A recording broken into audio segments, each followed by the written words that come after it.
निज परिवार आर्थिक अवस्था सच्छल करने बहु लोक राज्य बाहर को काम करने को जीवार नजीर रही किंतु अनेक क्षेत्र में सचेतनता अभाव बहुत लोक निर्यातनार शिकार हेबा बा आदौ घर को न फेरिबार उदाहरण देखा जाइछि। श्रम विभाग पाखरे ए बाबद में सठिक तथ्य नथिबारु एही निर्यातित श्रमिक मानकु उद्धार करा जाई पारु नाही। एपटे किछि दलाल मनीष चालाण करी राताराती हेउचंती मालामाल। एभली एक दुखद घटना देखा मिली मयूरभंज जिलार सारसकोणा अंचल में।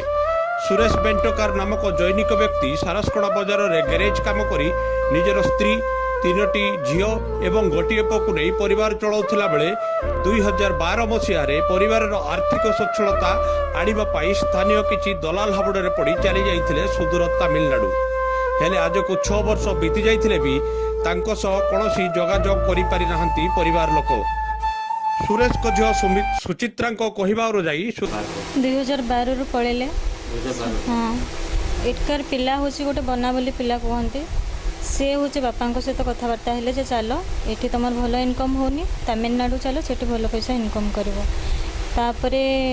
रंजित नना जी सी भी बापा सहित सब कंटाक्ट करते गोटे मस है जे तुम एट को पलि आस ये भल पैसा इनकम कर मुझे किसी चिंता करवा दरकार ना। तापर जो बना जो पिलाटा ये हूँ कही कह कि नहीं गला सी बापा सहित न जाकि रवि मिंदाणी सहित पठेदेला।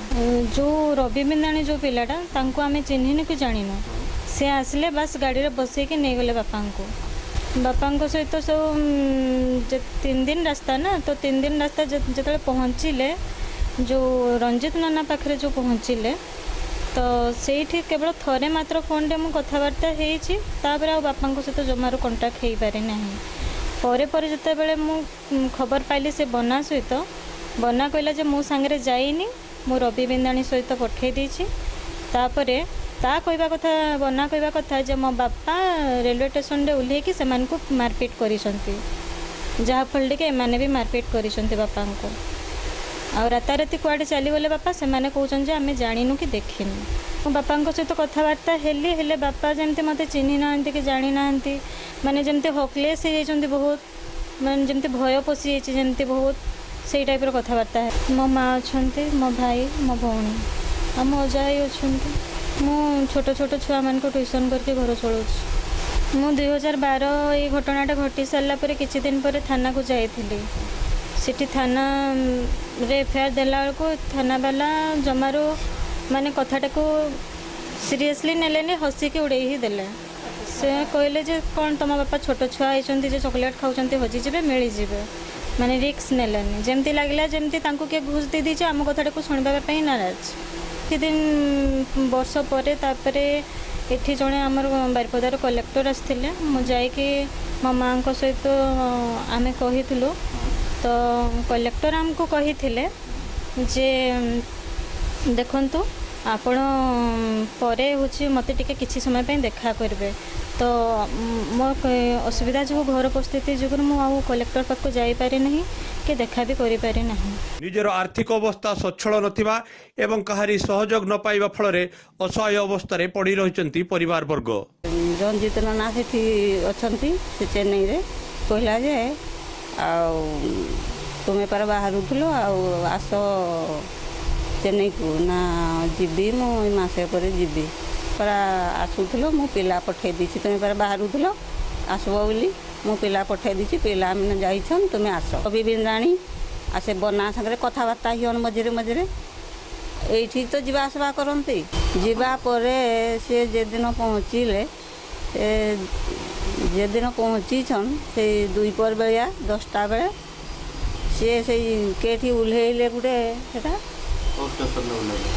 से स्टेशन आउ गोटे गाड़ी धरवे से उल्हेक टे आमर झील को खोजले कौच मुनि माँ कहती नर्भस कौन जना पड़ा झील पुओ 4टा पुओ गोटे झील 3टा बड़ झील को बाहर दीची सान 2टा झील पुओ पढ़ाऊन ये झील तो ट्यूशन फ्यूशन करे घर चलुची कार्ड मिली चाउल चाउल किरासिन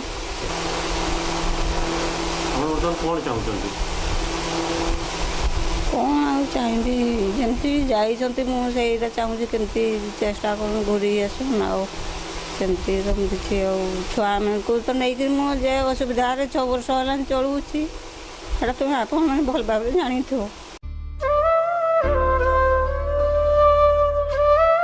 ତାପରେ ପହଞ୍ଚିକିନା ସାଙ୍ଗେ ଯେଉଁଦିନ ପହଞ୍ଚିଲେ ରାତିରେ ତାପରେ ମୁଁ କହିଲି ଦିଅ ନା ଟିକେ ଫୋନ୍ରେ କଥା ହେବି ସେ ରଞ୍ଜିତକୁ। ସେ କଥା କରେଇଦେଲା, ଭଲ ଭାବରେ କଥା ହେଇପାରୁନାହାନ୍ତି।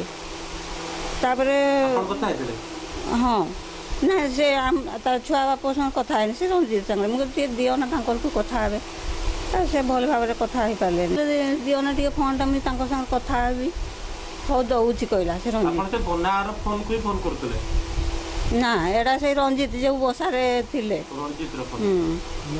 ହଁ ଦେଇକିନା ସିଏ କହିଲା ଯେ ହଉ ଦେଉଛି। ସେ ଉଠିକିରି କୁଆଡ଼େ ଇଆଡ଼େ ଯାଇଛନ୍ ଦେଉଛି କହିକିନା ଦେଖୁଛେ କହିକିନା ତ ଦେଖୁଛନ୍। କହିଲେ କାହିଁ କୁଆଡ଼େ ଗଲେ ମୁଁ ତ ଦେଖିପାରୁଛି ନା ଖୋଜୁଛି ତାଙ୍କ ତ ସେତିକି କଥା। ଆମେ ଗାଡ଼ି ଫାଡ଼ି ଧରିକି ଖୋଜିଲେ ପାଇଲେନି। ଆଉ ସେଇ ଯେଉଁ ରବି ବେନାନୀ ସିଏ କହୁଛି ଯେ এই ଛୁଆକୁ କହୁଛି ତୁମ ବାପା ସେଇଟା କିଏ ହିଅନ୍ ତୁମର? ଇଏ କହିଲେ ମୋର ବାପା ହିଅନ୍ ନା ତୁମର ବାପା ଗୋଟେ ପାଗଳ ହଠାକ ଏମିତି କହିଲେ। ସାଇବର ନ୍ୟୁଜ୍ ଟିମ୍ ହାତରେ ଲାଗିଛି ସାଂଘାତିକ ତଥ୍ୟ। ଯଦି ପରିବାର ଲୋକଙ୍କ ଅଭିଯୋଗ ସତ୍ୟ ହୁଏ ତାହେଲେ ଏଠାରେ ପ୍ରଶ୍ନ ଉଠୁଛି ଯେ କିଏ ସେ ବନା ବାବୁ, କିଏ ସେ ବିନ୍ଧାଣୀ ବାବୁ ଏବଂ କିଏ ସେ ନନା? ଏମାନେ ସେଇ ମଣିଷ ବେପାରୀ ଦଲାଲ ନୁହନ୍ତି ତ, ଯେଉଁମାନେ ମୋଟା ଅର୍ଥ କମାଇବା ପାଇଁ ଶ୍ରମିକମାନଙ୍କୁ ଚାଲାଣ କରନ୍ତି ବାହାରକୁ ଏବଂ ବେଶ 2 ପଇସା ରୋଜଗାର ମଧ୍ୟ କରନ୍ତି। ଶେଷରେ ଜିଲ୍ଲା ପ୍ରଶାସନକୁ ଏତିକି ଅନୁରୋଧ କରିବି, ଦୟାକରି ସୁରେଶକୁ ଖୋଜି ବାହାର କରାଯାଉ ଏବଂ ବୁଡ଼ି ଯାଉଥିବା ପରିବାରକୁ ସାହାରା ମିଳୁ, ଏତିକି ଆମର କାମନା। Cyber news ସାରସ୍କଣା।